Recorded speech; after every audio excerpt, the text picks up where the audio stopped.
Hello friends, welcome to Seed Learnopedia. कैसे हैं आप सब। हम आपके लिए लेकर आए हैं 30 जून के कुछ इंपॉर्टेंट करंट अफेयर्स। अगर आपने हमारे प्रीवियस वीडियोस नहीं देखे तो जाकर जरूर देखिएगा और हमारे चैनल को लाइक शेयर सब्सक्राइब जरूर कीजिएगा।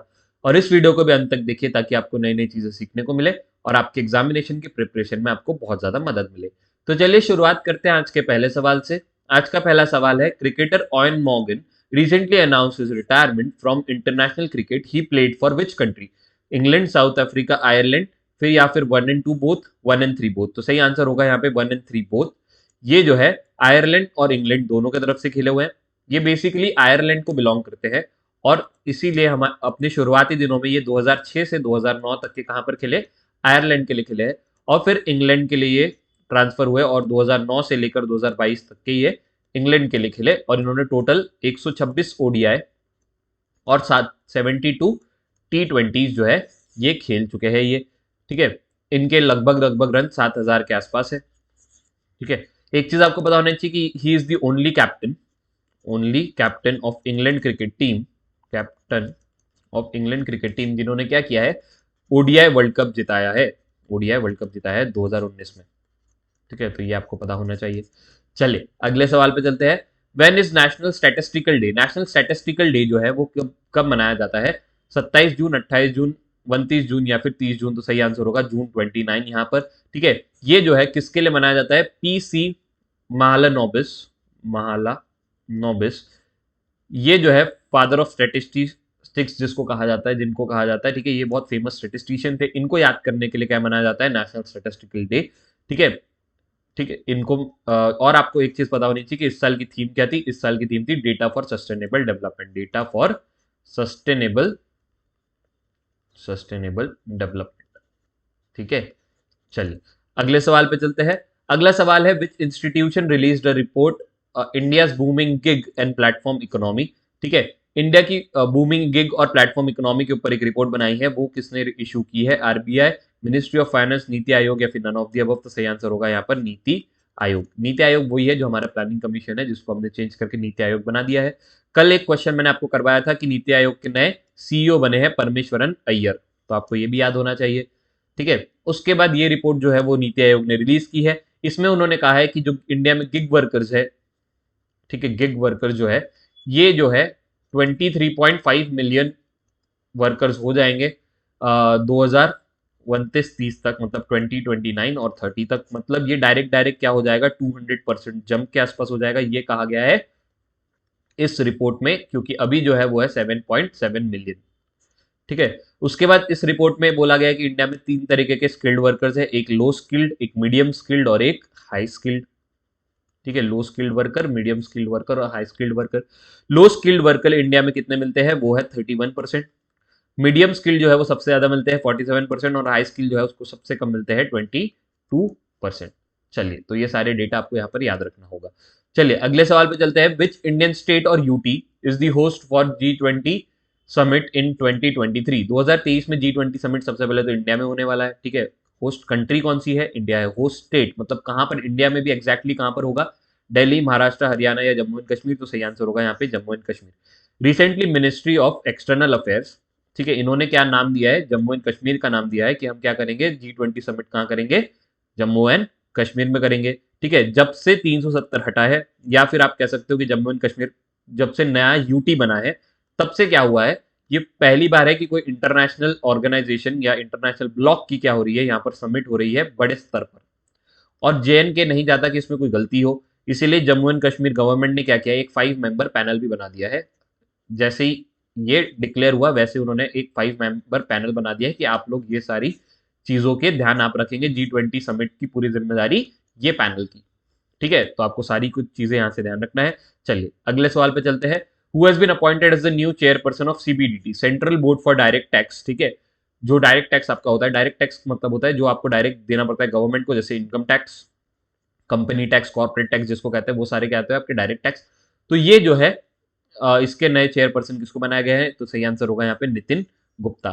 ठीक है, देखिए सीबीडीटी का आपका कैसे होता है, पहले तो बता देता हूँ आपको। सीबीडीटी जो है इसमें 1+5 मेंबर्स होते हैं। 1+5 मतलब टोटल 6 मेंबर्स होते हैं, जिसमें एक जो है आपका चेयरपर्सन होगा जो कि अभी कौन है? नितिन गुप्ता। और 5 मेंबर्स होंगे जो कि इनको असिस्ट करेंगे, मतलब इनके साथ जो काम करेंगे। सीबीडीटी जो है वो आपकी मिनिस्ट्री ऑफ फाइनेंस के अंडर में आता है। उसके बाद नितिन गुप्ता के बारे में आपको पता होना चाहिए कि 1986 के आईआरएस के बैच के हैं, इंडियन रेवेन्यू सर्विस। जो हेड बनते हैं वो मोस्टली इंडियन रेवेन्यू सर्विस वाले ही होते हैं, ठीक है। इन्होंने किसको रिप्लेस किया? इन्होंने किया है संगीता सिंह को रिप्लेस। कभी कभी सीधा सीधा क्वेश्चन पूछ लेता है कि भाई किसको रिप्लेस किया है, तो आपको पता होना चाहिए कि किसको रिप्लेस किया है, संगीता सिंह को। चलिए अगले सवाल पे चलते हैं। Which institution has approved US dollar 250 million loan for road safety program? India में रोड सेफ्टी के लिए 250 मिलियन जो यूएस डॉलर कौन से इंस्टीट्यूट ने दिया है? तो यहाँ सही आंसर होगा वर्ल्ड बैंक। वर्ल्ड बैंक का भी एक जो बॉडी है, international bank for restructure and development, ठीक है, आईबीआरडी, इन्होंने 18 साल के लिए 18 ईयर्स की जो एक मैच्योरिटी जो है, ये वाला लोन दिया है इंडिया को फॉर रोड सेफ्टी। उनकी वर्ल्ड बैंक की एक रिपोर्ट कहती है कि मतलब उनकी एक स्टडी कहती है कि इंडिया में जो रोड क्रैशेस होते हैं ना, इंडिया में जो रोड क्रैश होते हैं, एक्सीडेंट्स होते हैं, ठीक है, या फिर रोड जो खराब होते हैं, उसके चक्कर में इंडियन इकोनॉमी को जीडीपी का 5% से 7% जो है इस चीज में यूज होता है। तो ठीक है, अगर को तो ये सुधार लेंगे तो ये जो खर्चा है हमारा कम हो जाएगा, ऐसा वर्ल्ड बैंक का मानना है, ठीक है। इसलिए उन्होंने 250 मिलियन लोन दिया है हमारे रोड सेफ्टी के लिए, ठीक है। चलिए अगले सवाल पे चलते हैं। In which of the following state uranium is found in India? ठीक है, ये देखो स्टैटिक क्वेश्चन है। कल मैंने आपको फिर बताया था कि स्टैटिक को क्या करना पड़ेगा, आपको करंट के साथ मिला के पढ़ना पड़ेगा। देखिए क्या हुआ है, इंडिया में झारखंड और आंध्र प्रदेश, ये जो है हमारे फर्स्ट और सेकंड स्टेट ऐसे है जहां पर क्या मिलता था, यूरेनियम मिलता था। पर रिसेंटली, ठीक है, करंट अफेयर्स में क्या है कि राजस्थान में क्या हुआ है, राजस्थान के रोहिल इलाके में जो कि सीकर डिस्ट्रिक्ट में है, ठीक है, यहां पर जो है क्या मिलने लगा है, यूरेनियम मिला है, ठीक है। और उन्होंने जो है uranium corporation of India, uranium की पूरी जिम्मेदारी किसकी होती है, यूरेनियम कॉर्पोरेशन ऑफ इंडिया, ठीक है, उनको एक लेटर लिखा है कि भाई हमको क्या करिए, एस्कावेशन, मतलब ये ओर निकालने के लिए परमिशन दे कि हम लोग क्या करें, यहाँ पे खुदाई उदाई करें और यूरेनियम ओर निकाले। तो यहाँ पर कहाँ मिलेगा, राजस्थान, झारखंड, आंध्र प्रदेश, तीनों जगह मिलेगा। तो आंसर आपका क्या होगा, D, all of the above. India में 3 जगह मिल रहा है, झारखंड, आंध्र प्रदेश और राजस्थान, ठीक है। चलिए तो ये होगा सही आंसर आपका। अगले सवाल पे चले। तपन देका, तपन देका जो है वो ही has been appointed the new chief of dash कर दिया है, फिर इंटेलिजेंस ब्यूरो यानी आपका आईबी जो होता है, या फिर central bureau of investigation CBI, raw, या फिर इन्फोर्समेंट डायरेक्टरेट, या फिर क्या कहते हैं उसको, ईडी, ठीक है। तो यहाँ सही आंसर होगा इंटेलिजेंस ब्यूरो। इंटेलिजेंस ब्यूरो की नई चीज जो है उनको, वो किसको बना दिया गया है, तपन देका को। ये पहले से क्या थे, इंफॉर्मेशन ब्यूरो के स्पेशल डायरेक्टर तो थे ही, स्पेशल डायरेक्टर तो थे, अब क्या बन गए हैं, चीफ बन गए हैं, ठीक है। तो ये आपको पता होना चाहिए।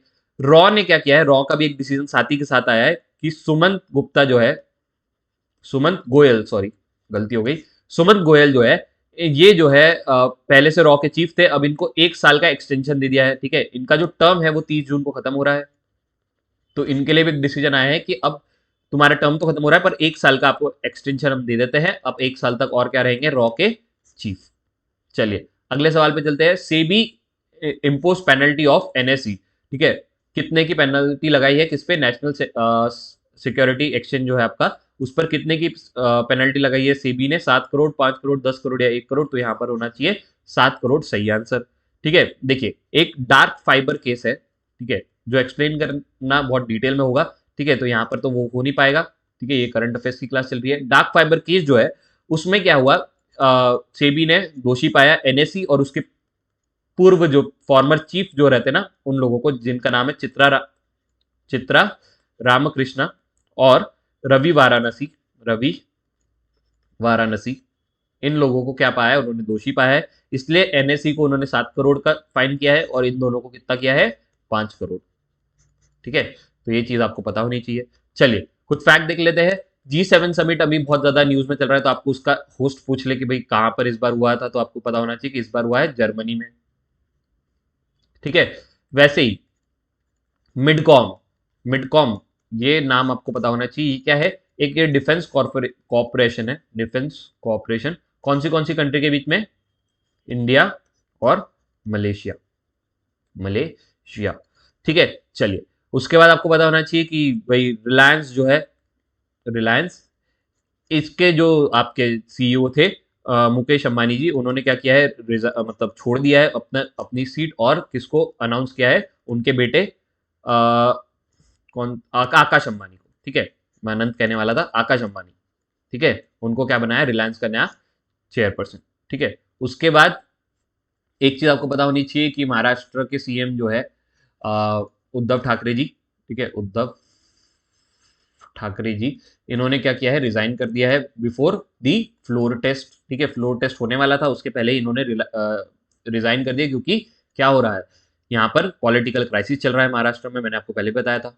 ठीक है, जिसको हमने एंटी डिफेक्शन लॉ पढ़ा था, जो कि शेड्यूल आपका पॉलिटी में क्या कहते हैं, शेड्यूल 10 में आता है, ठीक है। चलिए एक और चीज आपको पता होना चाहिए कि international day of tropics, international day of tropics ये कब मनाया जाता है, ये मनाया जाता है 29 जून को, ये भी 29 जून को मनाया जाता है। एक आपको नाम पता होना चाहिए, वरिंदर सिंह, वरिंदर सिंह, ठीक है, ये जो है इंडिया की तरफ से इन्होंने हॉकी खेली हुई है, इनका रिसेंटली निधन हो गया है, तो इसलिए ये इंपॉर्टेंट पर्सनालिटी बन जाते हैं, आपको डायरेक्ट पूछ लेता है कि ये कौन सी फील्ड से रिलेटेड है। इन्होंने इंडिया के लिए ओलंपिक मेडल और वर्ल्ड कप दोनों जीता है हॉकी में खेलते हुए, ठीक है। उसके बाद उस दिन मैंने आपको बताया था कि जो बैक्टीरिया है, एक वर्ल्ड की लार्जेस्ट बैक्टीरिया जो है वो हमको मिली गई है, उसका नाम इन्होंने रख दिया है थियो मार्गेरिटा, थियो मार्गेरिटा मैग्निफिसिया, मैग्निफिसिया, ठीक है। तो आपको याद रखना है कि उसका साइंटिफिक नेम इन्होंने क्या रखा हुआ है, थियो मार्गेरिटा मैग्निफिसिया, जो कि वर्ल्ड की लार्जेस्ट क्या है, बैक्टीरिया, जो आप नेकेड आइज से भी देख सकते हैं। फिर इंटरनेशनल वेट लिफ्टिंग फेडरेशन, ठीक है, इसके जो है हेड किसको बनाया गया है, मोहम्मद मोहम्मद मोहम्मद जलूद, ठीक है, ये इराक से बिलोंग करते हैं, तो आपको ये ध्यान रखना है। चलिए, thank you so much, thank you so much. कल मिलता है कुछ इंपॉर्टेंट करंट अफेयर्स के साथ, तब तक आप अपना ध्यान रखिए और देखते रहिए हमारे वीडियो, और लाइक शेयर सब्सक्राइब कीजिए और कमेंट करके हमें बताइए कि कैसे लग रहा है आपको ये वीडियो।